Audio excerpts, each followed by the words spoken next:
Bismillahirrahmanirrahim. Assalamualaikum warahmatullahi wabarakatuh. Selamat datang kembali di Fakta Sejarah. Di kesempatan kali ini saya sangat tertarik dengan kisah yang dituliskan oleh Acep Saifuddin. Maka dari itu, tanah pengorbanan ini yang akan saya bawa di kesempatan kali ini. Tapi sebelum kita masuk ke kisah ini, alangkah baiknya yuk doa dulu yuk. A'udzu bikalimatillahi tammati min syarri ma khalaq.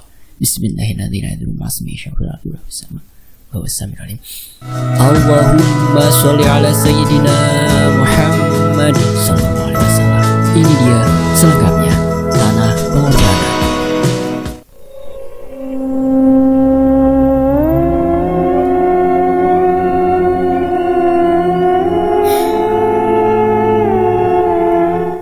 Pada tahun 1968 adalah tahun teramat kelam di bumi pertiwi.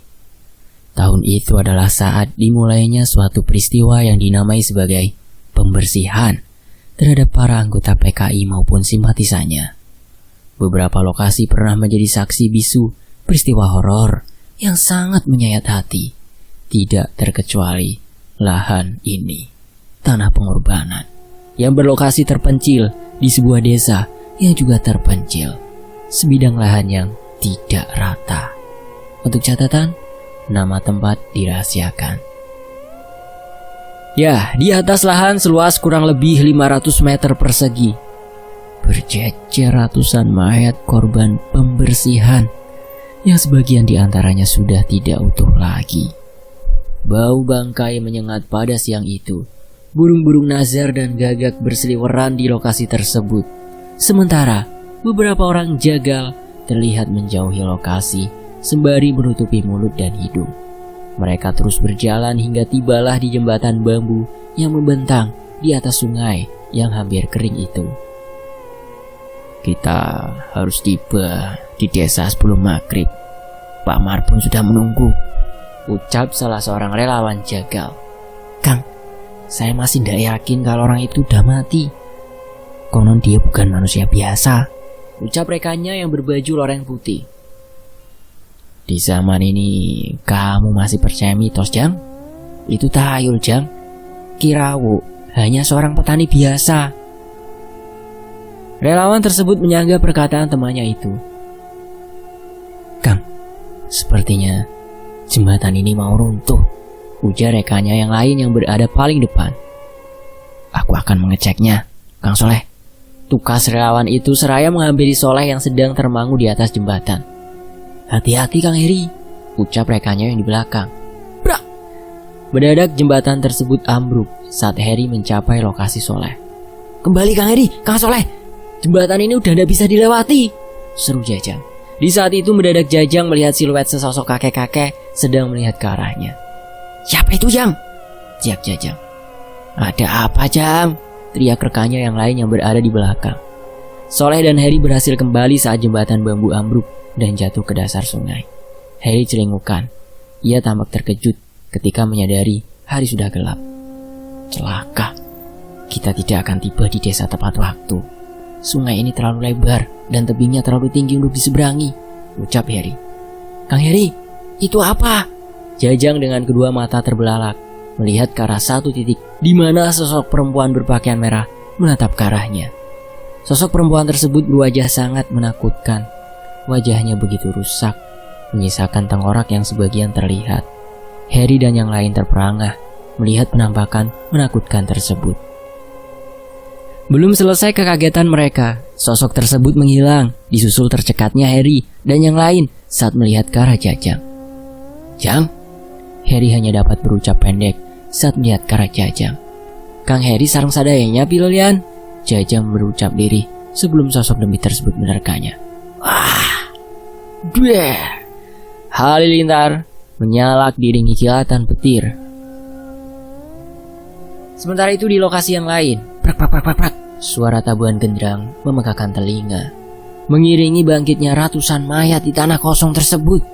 Ratusan mayat tersebut bangkit terus berjalan hanya ke satu arah, yaitu bibir jurang dengan pepohonan tinggi tumbuh di sana. Di antara dua pohon tinggi tampak sesosok kakek tengah tergantung dengan kondisi kedua tangannya terikat kedua batang pohon itu, sehingga kedua tangannya merentang. Kakek tersebut berambut panjang penuh uban sebahu. Mayat-mayat hidup itu berhenti pas di depan si kakek. Mereka kemudian berlutut. Sementara si kakek yang kedua matanya dalam kondisi terpejam serta sekujur tubuh dipenuhi luka tembakan yang masih mengeluarkan darah mendadak membuka kedua matanya. Aing bakal males pati kasakabe nuges mateni aing jeung babaturan. Kakek tersebut berucap dengan suara parau disertai kilatan di kedua matanya. Sert! Tali yang mengekang kedua tangannya putus tanpa sebab. Tubuh kakek itu melayang ke atas tanah. Kuari, hayu urang payan sakabe jelma nu nganyerekin urang. Balat-balat milu perang. Kakek itu berujar dengan suara lantang. Hahaha. Mayat-mayat hidup itu berteriak menyambut ujaran sang kakek. Setelah itu suasana hening. Para mayat hidup mendadak tidak terlihat lagi. Kakek tersebut juga turut menghilang. Pagi hari di seberang jembatan bambu yang telah runtuh. Seorang laki-laki berseragam tentara sedang termangu di ujung jembatan runtuh. Di belakangnya, para warga desa yang terdiri dari beberapa orang laki-laki dan perempuan sedang memperhatikan ke arahnya. Maaf Pak Marbun, kalau boleh tahu, apa yang sebenarnya telah terjadi? Tanya salah seorang laki-laki kepada tentara itu. Mereka gagal keluar di area itu. Kemungkinan besar mereka dijemput Sangkapati. Tugas Pak Marbun. Sekarang, ayo kita bunuh semua orang yang menyakiti kita. Para anak buahku, semua ikut perang. Aku akan membalas dendam ke semua yang sudah membunuhku dan teman-temanku.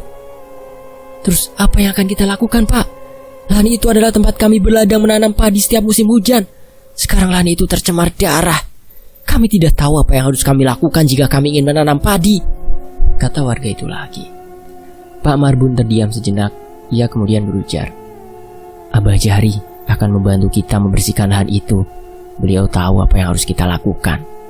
Para warga tampak saling pandang sambil berbisik-bisik. Di hari berikutnya, Pak Marbun bersama beberapa orang warga menyeberangi sungai kering tersebut. Bersama mereka hadir pula seorang tokoh masyarakat yang dikenal sebagai ahli ibadah, yaitu Abah Jahri. Abah, apakah tanah ini bisa ditempati? Tanya Pak Marbun. Tentu saja Pak. Tentunya dengan syarat semua yang ingin tinggal di sini siap mematuhi segala ketentuan. Ketentuannya seperti apa, Bah? Abah Jahri sejenak berhenti di area tidak jauh dari jembatan bambu. Dan beliau berkata, mereka semua disesatkan Sangkapati. Tempat ini bisa aman jika kita siap mendirikan masjid di sini. Baiklah, Bah.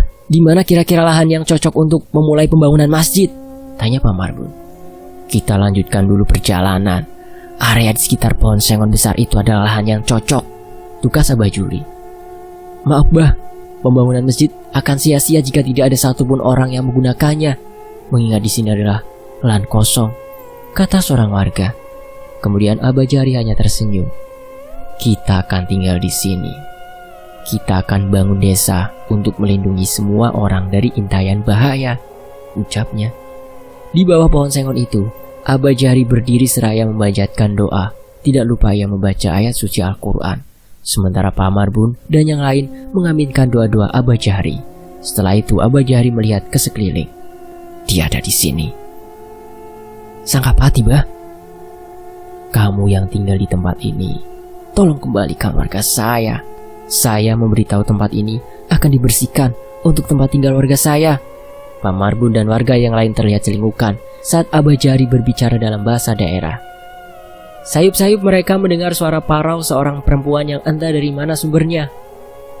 Kumawani anjeun ngarebut tanah aing. Moal dibalekeun eta jalma-jalma nu geus culit. Kasasama terus teu nguburkeun secara layak. Abah Jahri kemudian membaca ayat kursi seraya memejamkan kedua matanya. Berani kamu merebut tanahku? Tidak akan kukembalikan orang-orang yang sudah jahat ke sesama. Terus tidak menguburkan mereka dengan layak. Mendadak hari menjadi gelap, padahal waktu menuju malam masih lama. Pak Marbun, ini pertanda buruk. Sangkapati telah menutupi matahari menggunakan kekuatannya, ujar seorang warga dengan khawatir.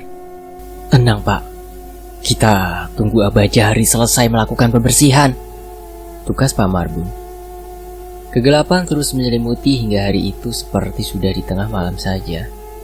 Angin berembus kencang diiringi suara cicitan misterius seperti suara cicitan kelelawar di udara. Mendadak sosok negatif perempuan berwajah rusak muncul di hadapan Abah Jahri. "Berani mengganggu ketentramanku!" teriak sosok perempuan itu dengan suara parau bergema. "Hampura Nyi, bukan berani ganggu, tapi saya ingin warga yang disesatkan dikembalikan," tukas Abah Jahri. Tiba-tiba sosok perempuan itu menerkam ke arah Abah Jahri, namun terkamannya tidak dapat mencapai Abah Jahri. Sebaliknya, Abah Jahri dapat membuat mundur sosok demi tersebut. "Lebih baik kamu pergi atau tidak dapat kembali lagi ke dunia manusia. Kamu akan menjadi makhluk halus biasa," tukas Abah Jahri seraya mendorongkan tangan kanan ke arah sosok itu. "Awas, aku akan kembali lagi 30 tahun dari sekarang," jerit sosok itu kemudian menghilang. Tak lama kemudian, kegelapan sirna. Hari kembali terang. "Alhamdulillah dia telah pergi. Namun ancamannya tidak bisa dianggap remeh," ucap Abah Jahri serta mengusap wajahnya. Pak Marbun dan yang lain menghela nafas lega setelah mendengar perkataan Abah Jahri. "Sekarang, kita bisa membangun desa di sini. Namun tanah yang di selatan sana sebaiknya jangan digarap dulu. Para anggota PKI banyak yang dieksekusi di sana," ujar Pak Marbun. "Putraku Mahfud akan senang dengan suasana baru," umamnya. Setelah itu, seluruh warga yang bersama Pak Marbun dan Abah Jahri bergotong royong membersihkan area sekitar pohon sengon. Mereka akan membangun masjid lebih dahulu. Hingga 10 tahun kemudian, area yang berdekatan dengan lokasi penghakiman itu menjelma menjadi sebuah desa yang cukup ramai. Pak Marbun telah didaulat sebagai pendiri desa dan dipilih secara aklamasi sebagai kepala desa. Ia pun meninggalkan kesatuannya di Angkatan Darat demi mengemban tugas sebagai kepala desa. Desa baru tersebut meski terlihat aman dan tentram, namun di baliknya terdapat misteri yang menyelimuti, terutama soal kekhawatiran Pak Marbun mengenai anaknya, Mahfud. Hari itu, Mahfud bersama 2 orang temannya sedang meninjau lahan yang rencananya akan dibangun balai desa resmi. Selama ini, rumah Pak Marbun yang lebih besar dari rumah-rumah warga yang lain dijadikan balai desa sementara. "Saya tidak mau menebangi pepohonan lagi. Longsor pasti akan terjadi jika pohon-pohon yang tersisa di sebelah timur desa kita tebangi. Satu-satunya lahan yang memungkinkan untuk mendirikan balai desa adalah lahan di selatan itu," ujar Mahfud seraya menatap ke arah padang ilalang di selatan desa. "Tanah itu sengaja dibiarkan kosong karena dulunya adalah ladang pembantaian. Tanah itu lebih cocok tetap dikosongkan atau dibuatkan monumen peringatan di sana," tukas salah seorang temannya. "Klinik, tanah bekas apapun sama saja. Mau bekas pembunuhan massal atau bekas perkosaan massal, tanahnya tidak masalah jika kita manfaatkan demi kemaslahatan warga. Apalagi dengan dibangunnya balai desa di sana. Niscaya desa ini akan semakin berkembang," serkah Mahfud seraya terkekeh. Ia kemudian melihat ke arah temannya yang satu lagi. "Kang Dadang, bagaimana menurutmu jika desa ini meluas hingga selatan?" ucapnya ke Dadang. "Itu bagus. Benar katamu, desa ini perlu perluasan. Tapi memperluas ke barat dan timur tidak memungkinkan karena terhalang hutan yang tidak boleh dirambah. Ke utara terhalang sungai yang lebar dan tiadanya jembatan seperti di kota-kota," tukas Dadang agak gelagapan. Kang Dadang saja setuju. Kang Asep, desa ini harus berkembang. Tidak bisa begini-begini saja. Pembangunan harus dilanjutkan. Uang desa dari pemerintah jangan ditelep buat kepentingan pribadi. Haha, ucap Mahfud seraya tertawa. Asep hanya terkekeh sembari menggeleng. Jika semua orang pemikirannya sama Kang Mahfud, tanah kuburan pun pasti akan digusur untuk dijadikan pemukiman, sindir Asep. Lah, itu kan bukan tanah kuburan, Kang. Itu hanya tanah kosong bekas orang-orang menaruh mayat korban eksekusi massal. Apalagi mayat-mayat itu konon sebenarnya tidak ada, bahkan tidak ada bukti jika para tentara dan relawan anti PKI membawa tahanannya kemari, kata Mahfud. Saya sudah menelusuri padang ilalang di pinggir jurang kecil itu, tidak ada apapun. Kang Mahfud pernah mendengar cerita tentang Kirawo? Tanya Asep tiba-tiba. Pernah? Dia salah seorang petani, simpatisannya PKI bukan? Ada apa Kang Asep menanyakan soal dia? Tukas Mahfud balik bertanya. Asep menatap ke arah jajaran batang pohon tinggi yang berada di bibir jurang. Di sanalah Kirawuk dibentangkan, kemudian diberondong menggunakan Thompson. Konon mayatnya yang seharusnya tergantung di sana menghilang begitu saja. Begitupun dengan ratusan mayat yang dikumpulkan di lahan itu. Mahfud sejenak mengernyitkan kening saat menatap jajaran pohon-pohon yang dimaksud Acep. Ia tercekat dan tampak gugup. Entah, ini hanya penglihatanku saja, tapi di sana memang ada seseorang yang tergantung di kedua tangannya. Seorang kakek bermata sayu melihat ke arah kita. Ujar Mahfud membuat Asep dan Dadang terkejut. Tuh, apa saya bilang? Kata Asep merasa menang.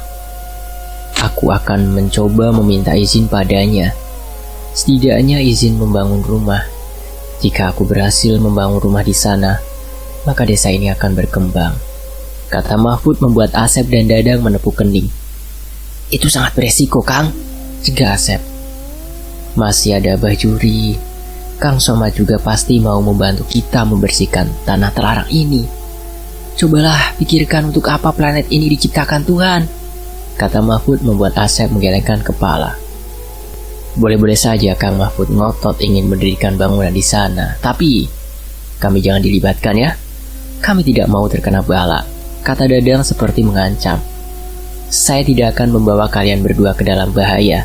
Biar bahaya saya yang tanggung sendiri, kata Mahfud. Akhirnya Asep dan Dadang hanya bisa mengusap muka karena kengototan Mahfud yang ingin memperluas desa dengan cara membangun rumah untuknya terlebih dahulu. Mahfud seorang diri membabat semak-semak, rerumputan ilalang hingga pepohonan kecil. Entah atas dasar pertimbangan apa, Mahfud memilih lahan untuk mendirikan rumah tepat di samping kontur tanah yang mirip jurang kecil. Sehingga otomatis, jika rumahnya selesai dibangun yang akan terlihat hanya atapnya saja, karena bagian pondasi hingga dinding akan terhalang pematang. Singkat cerita, Mahfud mendirikan rumah di sana dengan bantuan sebagian warga yang loyal terhadap Pak Marbun, ayahnya. Setelah rumah berdiri, tidak lupa ia mengajak istri tercinta tinggal di rumah itu. Ia tak peduli dengan berbagai tantangan, baik dari keluarga maupun warga sekitar. Baginya, ia harus memulai perluasan desa agar menjadi lebih ramai dan maju ketimbang saat ini. Membawa istri tinggal di rumah yang lokasinya terpencil tentu bukan hal yang bagus. Namun itu tetap ia jalani hingga kelahiran putra pertamanya, Dodi Sanjaya. Sementara itu, di sebuah rumah berbilik bambu, Dadang sedang menemani istrinya memasak di dapur. Saat itu, sore menjelang malam. Kang, kok Kang Mahfud berani sekali tinggal di area dekat lokasi pembunuhan itu? Tempat itu kan seram, ucap istri Dadang. Entahlah Nyai, Kang Mahfud itu keras kepala, susah dibilangin. Tapi dia ngotot ingin memperluas desa dengan cara membangun rumah terlebih dahulu di tanah larangan itu. Sayang upayanya tidak berhasil.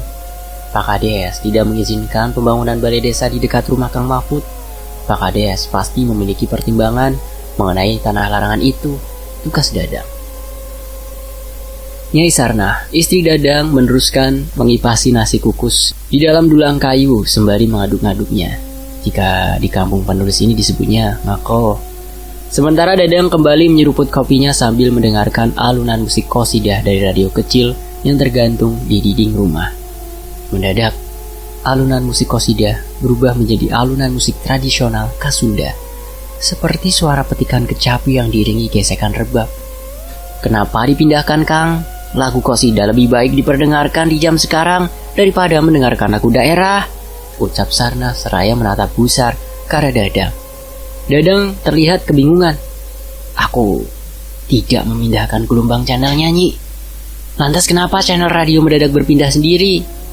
Kang, Nyai takut sepertinya ada sesuatu yang mengganti suara radio dengan petikan kecapi, ucap Sarna seraya meninggalkan dulang berisi nasi yang asapnya masih mengepul. Ini aneh. Bukannya Kang Somad setiap malam selalu berpatroli? Karena Dadang seraya menengok ke arah radio. Dadang mencoba menajamkan pendengarannya, sedangkan istrinya kini merangkulnya dengan ketakutan. Tampaknya Sarnah mengetahui apa sebenarnya yang telah mengubah suara radio menjadi suara petikan kecapi dan gesekan rebab. Sabar Nyi, Kang Somad pasti sedang berkeliling sekarang, kata Dadang mencoba menenangkan istrinya tersebut. Sayup-sayup terdengar suara teriakan, Allahu Akbar! Kang Somad, gumam Dadang seraya memeluk istrinya. Terdengar suara riuh di luar. Suaranya seperti kepakan kelelawar yang jumlahnya ratusan. Dadang dan Sarnah hanya bisa saling berpelukan dengan rasa takut yang menjadi-jadi. Ditambah suara lolongan serigala di kejauhan membuat keadaan terasa sangat horor. Mendadak Sarnah melihat siluet sesosok tinggi besar, berpakaian serba merah, dengan rambut gondrong, berwajah menyeramkan, menatap ke arahnya. Kang Dadang, itu apa? Jeritnya seraya membenamkan kepala ke dada suaminya. Siapa itu? Kau iblis itu kah? Dadang terbelalak melihat ke arah sosok itu. Terdengar suara erangan halus dari sosok tersebut, diiringi kedua tangannya yang krempeng menjamah tubuh Sarnah, membuat perempuan itu menjerit sejadi-jadinya. Psh! Makhluk tersebut menghilang, membawa serta Sarnah entah kemana. Nyai! Teriak Dadang. Sejadi-jadinya ketika istri tercintanya hilang, dibawa kabur sosok demit itu. Balikkan istriku, dasar iblis! Teriaknya seraya bangkit dari posisi duduknya, kemudian berlari mondar-mandir di dalam rumah. Tiba-tiba terdengar suara bergema, parau, dan berat di telinga Dadang. Hahaha, kalau kamu ingin istrimu dikembalikan, bunuh si Mahfud dan keluarganya. Bersihkan tanah larangan dari orang-orang. Jangan ada satupun orang yang tinggal di situ. Dadang termangu setelah mendengar perkataan makhluk tersebut. Ia ragu untuk memenuhi permintaan itu, namun ia harus melakukannya demi istri tercinta. Baiklah, saya akan melakukan apa yang kau minta. Setelah berkata demikian, Dadang terduduk lesu. Ia merasa bimbang untuk memenuhi permintaan makhluk yang telah membawa istrinya. Mahfud adalah sahabatnya. Ia tidak tega jika harus menjadi musuh dalam selimut bagi sahabatnya itu. Di sisi lain, ia tidak mau kehilangan istrinya. Akhirnya pada suatu hari Dadang pergi ke barat, tepat ke arah lebatnya hutan yang disebut sebagai Alas Kawuni. Entah apa yang dipikirkannya hingga ia berani memasuki hutan yang belum pernah dijamah siapapun. Bimbang dan ragu itulah yang dirasakannya. Ia terus berjalan, kemudian termangu di atas akar pohon raksasa sembari menatap ke kejauhan. Mendadak pundaknya disentuh seseorang dari belakang, membuatnya terlonjak kaget setengah mati. Ketika menengok ke belakang, dua pasang mata beradu. Dadang terperanjat mundur ke belakang. Ada yang bisa dibantu anak muda? Ujar kakek yang baru saja menepuk pundak Dadang. Kakek siapa? Kenapa ada di tengah hutan angker ini? Dadang berucap gemetar. Seharusnya saya yang bertanya begitu. Tukas kakek berambut putih panjang tergerai itu. Dadang tampak ragu-ragu untuk mengatakan apa yang sebenarnya sedang ia lakukan di hutan. Saya sedang mencari istri saya yang diculik lelembut, kek. Kasihan sekali kamu, nak. Kamu menjadi korban atas kesalahan temanmu yang coba-coba mengusik para lelembut yang sudah tinggal di sana sejak hari itu, kata kakek. Dadang terdiam kemudian berucap, makhluk itu menginginkan saya membunuh teman saya, tapi saya tidak dapat melakukannya begitu saja. Dia teman saya, tapi saya ingin istri saya kembali juga. Saya tidak mau kehilangan dia. Kasihan. Kakek akan bantu kamu menemukan istrimu.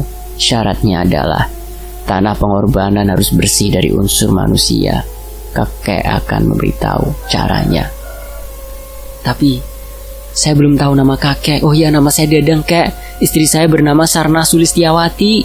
Saya sangat senang jika kakek dapat menolong saya, kata Dadang begitu mudahnya tertarik dengan tawaran kakek misterius itu. Panggil saja Kirawu. Hehehe. Dadang sontak tertegun saat kakek itu menyebutkan nama yang tidak asing di telinganya itu. Jadi kakek Kirawuk? Bukankah Kirawuk sudah lama meninggal? Dadang seolah tidak percaya jika kakek itu benar Kirawuk. Hehehe. Kakek sudah lama hidup sejak zaman Pakuan Pajajaran. Dadang tersentak kaget mendengar perkataan Kirawuk. Rasa-rasanya tidak mungkin. Ada orang yang hidup sejak zaman kerajaan Pajajaran, artinya sebelum bumi pertiwi dijajah kolonial, Kirawuk sudah ada. Kirawuk hanya menyeringnya tertawa, menyaksikan Dadang yang sedang keheranan. Beberapa saat kemudian ketika malam tiba, Kirawuk membawa Dadang menuju sebuah bangunan berupa rumah panggung beratap ilalang tidak berdinding. Bangunan tersebut terletak di antara rimbunnya pepohonannya. Di depan bangunan terdapat sebuah kolam dengan air mancur yang misterius. Dadang terheran-heran melihat air mancur di dalam kolam tengah hutan itu. Bagaimana bisa air tersebut memancar dari tengah-tengah kolam, sedangkan yang ia tahu air mancur seperti demikian menggunakan alat penyembur mekanis. Kamu tunggu di sini, nak. Kakek akan mengambil media pemanggilan dulu. Kirawuk beranjak meninggalkan Dadang yang berdiri sendirian di tepi kolam. Samar-samar, Dadang melihat bayangan sosok makhluk yang menculik istrinya. Kau, kembalikan istriku! Teriak Dadang sambil menunjuk sosok itu. Hehehe, jangan terbawa emosi, nak. Kirawuk rupanya sudah kembali dengan membawa sebuah boneka kayu yang sepasang tangannya dapat digerakkan menggunakan tangkai seperti wayang. Ia kemudian menancapkan bagian bawah boneka itu ke tanah. Kakek akan memanggil sosok Sangkasena. Dia akan bernegosiasi denganmu. Kirawuk dalam posisi berdiri merapal mantra di hadapan boneka medianya. Beberapa saat kemudian boneka tersebut bergetar kencang diiringi suara mendesis yang cukup keras. Mendadak, boneka tersebut melayang ke udara kemudian diselimuti asap tebal serta bau dupa. Begitu asap tebal tersebut menipis, muncullah sesosok negatif berukuran besar dengan pakaian berwarna merah. Itulah sosok Sangkasena, lelembut yang dipanggil Kirawuk. Dadang tampaknya tidak sabar ingin tahu di mana istrinya. Katakan, di mana istriku kau sembunyikan? Teriak Dadang sambil menunjuk-nunjuk ke arah Sangkasena. Sabar dulu anak muda, semua butuh proses. Ujar Kirawuk seraya melambaikan tangan ke arah Sangkasena. Sangkasena melayang kemudian mendarat di hadapan Dadang dan Kirawuk. Bunuh Mahfud dan istri serta anaknya. Terdengar suara parau Sangkasena berbicara. Saya tidak dapat melakukannya, teriak Dadang. Istrimu yang akan mati ditelan olehku. Ancaman Sangkasena membuat Dadang tentu saja ketakutan dan bingung bukan main. Apakah ia harus membunuh sahabatnya sendiri demi istrinya? Ia benar-benar bimbang memilih sahabatnya atau istrinya. Kamu sudah menyanggupi waktu hari pertama Sangkasena datang anak muda, ujar Kirawuk. Dadang hanya terdiam. Memang benar ia telah menyanggupi permintaan Sangkasena, namun itu ia lakukan atas dasar panik karena istrinya diambil begitu saja oleh Sangkasena dari pelukannya. Kek, saya mohon bantu saya, Kek. Jika memang saya harus membunuh teman saya, apa boleh buat? Ujar Dadang dengan suara bergetar. Ya, kakek akan membantumu, nak. Kamu bunuhlah terlebih dahulu yang menurutmu mudah untuk dibunuh. Tukas Kirawuk. Kabar baiknya buat kamu. Kita sebaiknya melakukan hal yang dapat menghancurkan keluarga itu terlebih dahulu. Hehehe. Setelah mendapat arahan dari Kirawuk, Dadang setuju untuk terlebih dahulu menghancurkan keluarga Mahfud dengan cara menculik putranya, Dodi Sanjaya, yang saat ini sudah beranjak dewasa. Dodi saat ini sedang mengenyam bangku kuliah di kota. Jika teman-teman sudah menyimak Sang Pejalan Malam, Besi Dadang bersama Kirawuk berhasil membuat Dodi seolah-olah menjadi pelaku utama perkosaan dan pembunuhan terhadap pacarnya sendiri, Ratih. Itu terlihat ketika Dodi mengalami mati suri pasca berhasil mengusir Sangkasena. Dan insya Allah nanti Sang Pejalan Malam akan saya bawakan. Oke, lanjut. Di dalam mati surinya, Dodi melihat dirinya diculik 2 orang suruhan Dadang. Ya, Pak Dadang dicerita Sang Pejalan Malam. Ia pun melihat ada 2 dirinya setelah seorang begawan merapal mantra dan menyiramkan darahnya ke tubuh suruhan Dadang. Apa yang terjadi selanjutnya? Sang Pejalan Malam akan menjelaskan. Lanjut ke cerita inti yaitu Tanah Pengorbanan. Lanjut ya ini ya. Pada hari itu, setelah berhasil memfitnah Dodi, Dadang kembali ke desa. Malamnya dia pergi ke Tanah Pengorbanan. Apa yang akan ia lakukan pasti bukan sesuatu yang baik. Dadang melakukan penyiraman air di atas tanah larangan. yang didapatkannya dari kolam depan rumah Kirao. Selanjutnya, ia menebarkan bunga-bunga berbau tajam di atasnya. Setelah itu, ia mengenakan topeng yang biasa digunakan perampok. Kemudian, ia menuju rumah Mahfud yang letaknya cukup dekat dari situ. Ia berperilaku seolah-olah hendak merampok. Sementara di dalam rumah, istrinya Mahfud, yakni Rodiah, terbangun dari tidurnya karena merasa ingin buang air kecil. Ia pun bangun, kemudian pergi ke dapur, di mana kamar mandi berada. Mendadak ia melihat sesosok laki-laki datang menerjangnya. Rodiah menjerit sejadi-jadinya. "Tolong, rampok!" teriaknya. Tentu saja Mahfud yang sedang terlelap langsung terbangun mendengar jeritan istrinya. Ia langsung menuju dapur mendapati seorang sedang mencekik leher istrinya.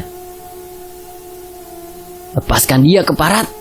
Mahfud melompat ke arah orang yang sedang mencekik istrinya tersebut. Tiba-tiba, ia tertegun saat sesosok negatif muncul di hadapannya, kemudian menarik sukmanya keluar. Anehnya, meski yang ditarik hanya sukmanya, tubuh Mahfud turut menghilang.